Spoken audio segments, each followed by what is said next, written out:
نہیں سکھائیں گے، ہم ان کو سنت رسول کی تعلیم نہیں دیں گے اور قرآن کے ساتھ وابستہ نہیں کریں گے اور اپنے ان معصوم بچوں کو مسجد میں لانے کی کوشش نہیں کریں گے تو ہمارے گھر ویران ہو جائیں گے، ہماری مسجدیں ویران ہو جائیں گی۔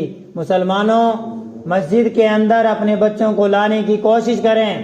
حدیث پاک کے اندر ہے کہ جب بچہ 7 سال کا ہو جائے تو اسے نماز کی تلقین کریں، اور جب بچہ 10-11 سال کا ہو جائے اور وہ نماز نہ پڑھے تو اس پر کارروائی کریں، اس کی پٹائی کریں، نیز چہرے پر نہ ماریں، اس کی اتنی اس پہ سختی کریں کہ وہ آپ کے خوف اور خدشے سے نماز نہ چھوڑ پائے۔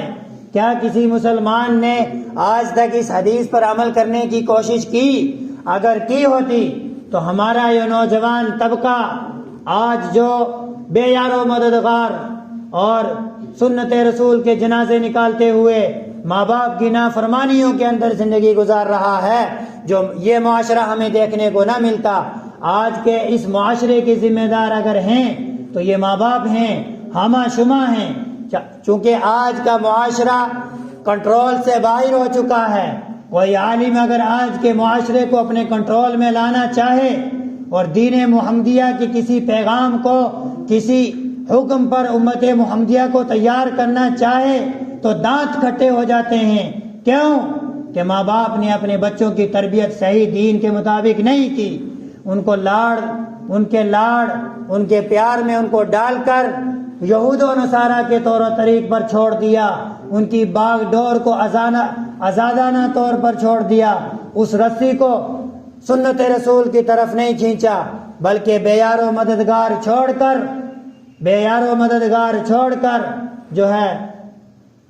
ان بچوں کی تربیت کرنے سے ہم عاجز اور قاصر رہے۔ آج یہ معاشرہ ہمارے ہاتھوں سے بگڑتا جا رہا ہے، اس لیے اپنے بچوں کو مسجد سے جوڑیں۔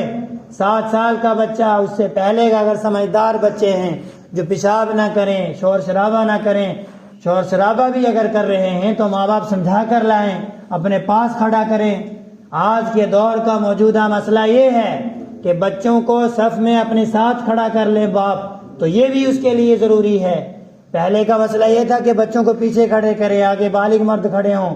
آج موجودہ وقت کے اندر اگر مسجد میں بچے لا رہے ہیں تو اپنے برابر میں کھڑے کر لیں، تو بھی کوئی حرج نہیں۔ کیوں یہ مسئلہ بتانا پڑ رہا ہے؟ اس لیے کہ ہمارے معاشرے کے اندر ان بچوں کو یہ نہیں پتا کہ ظہر کے اندر کتنے فرض ہیں، عصر کے اندر کتنے فرض ہیں، مغرب کے کتنے فرض ہیں، عشاء کے کتنے فرض ہیں، جمعہ کیسے پڑھتے ہیں، عید کیسے پڑھتے ہیں، بچوں کو نہیں پتا ہے۔ اللہ کے لیے اپنے بچوں کو مسجد کے ساتھ جوڑیں، 5 وقتہ جوڑیں، 5 وقتہ مسجد میں حاضر دینے کی کوشش کریں۔ میں جب سے اس مسجد میں آیا میں نے ہاتھ بھی آپ لوگوں کے سامنے جوڑے، میں نے قرآن بھی پڑھ کر سنایا کہ لوگوں، یہ نماز ہم پر اللہ نے فرض کی ہے، فجر بھی فرض کی، ظہر بھی، عصر بھی، مغرب بھی، عشاء بھی، غریب پر بھی فرض، امیر پر بھی فرض، بابو پر بھی فرض، مزدور پر بھی فرض، ہر ایک ٹھیکیدار پر بھی فرض، ہر ایک پر یہ نماز فرض ہے۔ ہاتھ بھی جوڑے، ہر جمعے کے اندر یہی آواز لگائی کہ اللہ نے ہمیں نماز پڑھنے کا حکم دیا ہے، اقیم الصلاۃ اقیم الصلاۃ۔ بار بار قرآن کریم کے اندر یہی لفظ پکارا گیا کہ نماز قائم کرو، نماز قائم کرو۔ نماز قائم کرنے کا مطلب یہ نہیں کہ آئے اور نماز پڑھی چلے گئے۔ علماء مفسرین نے لکھا ہے اقیم الصلاۃ کا مطلب یہ ہے کہ نماز پڑھنے لگ جاؤ، پھر اس کو چھوڑو نہ کبھی۔ یہ نہیں آج پڑھی کل چھوڑی، پرسوں پڑھی اگلے دن چھوڑ دی، کبھی پڑھ لی کبھی چھوڑ دی، یہ بڑا گناہ ہے۔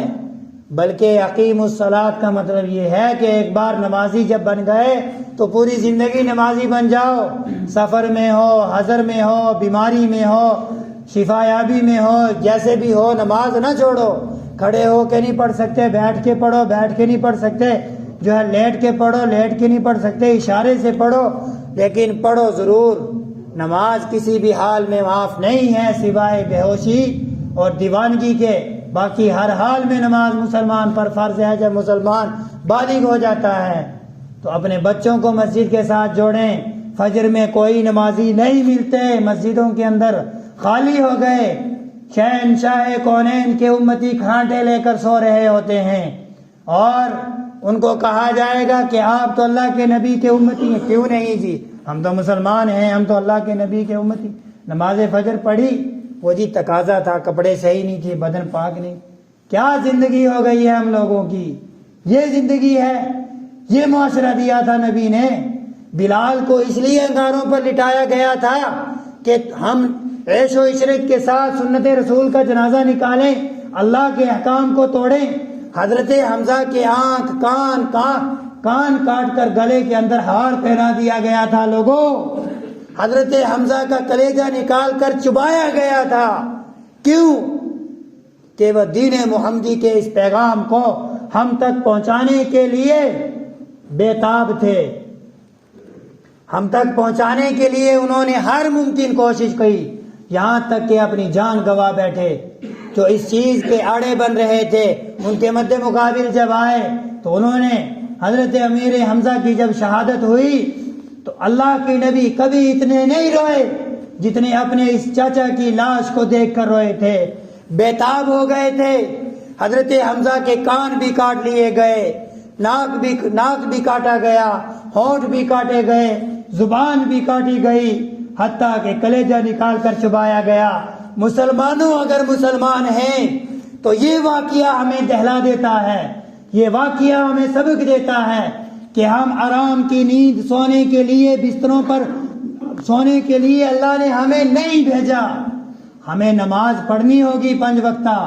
ہمیں اپنی مسلمان بچیوں کی حفاظت کے لیے ان کو دین کی تعلیم دینا ہوگا. ہمیں مسلمان بچیوں کی حفاظت کے لیے اپنے نوجوان بچوں کو سنت کی تعلیم دینی ہوگی, قرآن سکھانا ہوگا. ہمیں ان کو شراب خانوں سے, جوئے خانوں سے, نشے خانوں سے اور دیگر فحاشات سے نکال کر سنت رسول پر لا کر کھڑا کرنا ہوگا. اگر ہم آج کے اس معاشرے سے اس نوجوان طبقے کو نہیں نکال رہے ہیں تو اس کی وجہ میں اور آپ ہیں, اور کوئی نہیں, کوئی اور وجہ نہیں. چونکہ میرا بچہ چھوٹا ہے, میں اگر اس کو جو تربیت دوں گا مرتے دم تک اس کی وہی تربیت رہے گی. ماں باپ کی تربیت دیکھی جاتی ہے اولاد کے لیے. اگر اولاد کی تربیت صحیح تو ماں باپ تو اولاد جو ہے صحیح راستے پر چل کر زندگی گزارتے ہیں. اور اگر اولاد کی تربیت صحیح نہیں ہے تو پھر ماں باپ بھی بڑھاپے میں روتے ہیں, اور سنت رسول کی تو دھجیاں اڑتی ہیں. اور سب سے بڑی بات یہ کہ جب میدان محشر میں ایک طرف صحابہ کی جماعت ہوگی, ایک طرف ہم لوگوں کی جماعت ہوگی. صحابہ نے اگر کسی ایک صحابی نے بھی ہم سے پوچھ لیا, اس حضرت سمیہ رضی اللہ تعالی عنہا, اس نے اگر ہم سے پوچھ لیا کہ امت محمدیہ کے نوجوانوں, امت محمدیہ کے نونہالوں, میں دین کے خاطر جب ابو جہل نے مجھے قتل کیا تھا تو مجھے برچھا مارا گیا تھا نازک جگہ میں, میری شہادت ہو گئی تھی صرف اس لیے کہ میں سنت رسول کی ترویج کے لیے نکلا کرتی تھی, میں سنت رسول کی ترویج کے لیے عمل پیرا تھی, مجھے مارا اس لیے تھا کہ میں مسلمان تھی. آپ لوگ دنیا کے اندر کیا کر کر لائے ہیں, دکھاؤ سرٹیفکیٹ. حضرت سمیہ کو جواب دے سکیں گے ہم حضرت بلال کو جواب دے سکیں گے, ہم کسی اور صحابیہ کو یا کسی اور صحابی کو جواب دے سکیں گے؟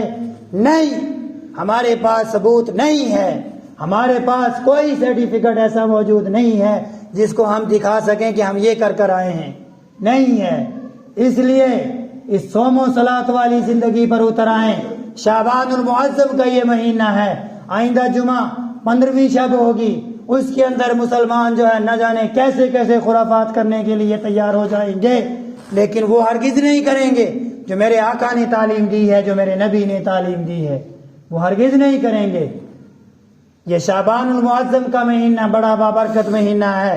اللہ تبارک و تعالیٰ کے لاڈلے نبی نے فرمایا الشعبان شہری والرمضان شہر اللہ تعالی, کہ شعبان میرا مہینہ ہے اور رمضان اللہ کا مہینہ ہے. اس مہینے کے اندر ہم رمضان کی تیاری کریں, رمضان ہمارے سر پر ہے, ہم اس کا استقبال کریں. ہم دعا کریں کہ اللہ ہمیں رمضان المبارک کا بابرکت مہینہ نصیب فرمائے, اور ہم جب رمضان کو پائیں, رمضان کے اس بابرکت مہینے کو پائیں تو ہم باشرہ ہوں, ہم نماز کے پابند بن چکے ہوں، ہم نماز کے عادی بن چکے ہوں، ہم اپنے گناہوں پر شرمندہ ہو چکے ہوں، ہم اپنے ماں باپ کے فرما بردار بن چکے ہوں۔ میں نے ماں کو روتا دیکھا، میں نے باپ کو روتا دیکھا، جوان اولاد کے ہوتے ہوئے ماں باپ رو رہے ہیں۔ نوجوانوں، یہ سبق نبی نے نہیں دیا تھا۔ ماں رو رہی ہے، لڑکا نوجوان ہے، اچھا ہے، خاصا ہے، وہ سارے کام کر سکتا ہے، لیکن ماں اس کی جو ہے رو رہی ہے کہ مجھے اس عمر کے اندر بھی یہ کام کرنے پڑ رہے ہیں۔ باپ رو رہا ہے کہ مجھے اس عمر کے اندر بھی یہ کام کرنے پڑ رہے ہیں۔ یہ ہمارا معیار، یہ ہمارا معاشرہ ہے۔ ہمارے نبی کی یہ تعلیم نہیں ہے کہ نوجوان اپنے بڑھاپے میں اپنے ماں باپ کو روائیں۔ رمضان کے اس وعید سے بھی ڈریں کہ اللہ تعالیٰ ہر آدمی کی مغفرت فرما دیں گے۔ اگر کسی نے بڑھاپے میں اپنے ماں باپ کو پایا اور ان کو خوش نہ کیا تو ان کی مغفرت نہیں ہوگی، برباد اور ہلاک ہو جائیو۔ تو اللہ کے نبی نے یہ بد دعا فرمائی، حضرت جبرائیل علیہ السلام نے بد دعا فرمائی، اللہ کے نبی نے آمین کہی۔ ہمیں اس برے عمل سے بھی توبہ کر کر جو ہے اس پر توبہ کر کر ہمیں اس کی بھی تیاری کرنی ہے۔ تو مجھے اللہ کی ذات سے امید ہے کہ آج کے بعد ہماری یہ مسجدیں ہمیں خالی نہیں نظر آئیں گی انشاءاللہ، انشاءاللہ، انشاءاللہ۔ اللہ تبارک و تعالی عمل کرنے کی توفیق نصیب فرمائے۔